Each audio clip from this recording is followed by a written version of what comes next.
مسافر سړي لپاره د روژې پرېښودلو ګنجایش شته او که نه، او داسې بیمار سړی او داسې هغه ښځه چې د دې په نس باندې حمل وي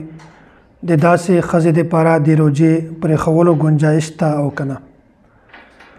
اوله خبره خو د مسافر ده.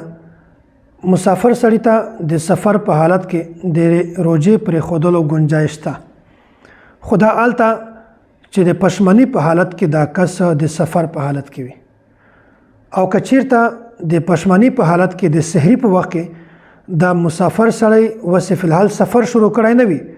خو د سوچ د اراده داسې وي چې زه ماسپښین یا غرمه یا مازدیګر ټیم زه سفر شروع کوم،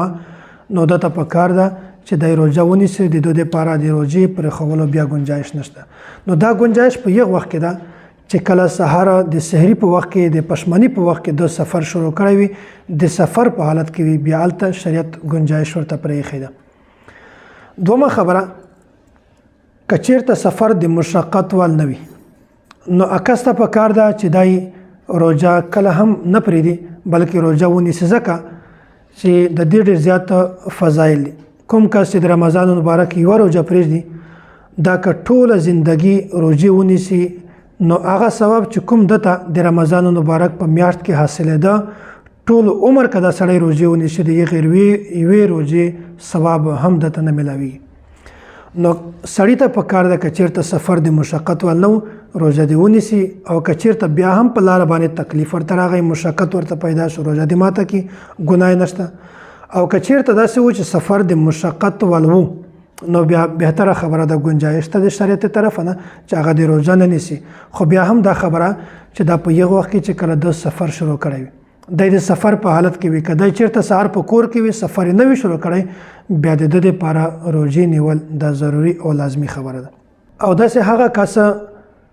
چې د روژې د وجې نه د هغه د بیمارۍ د زیاتوالي خوف ورته د زیاتوالي یره وي،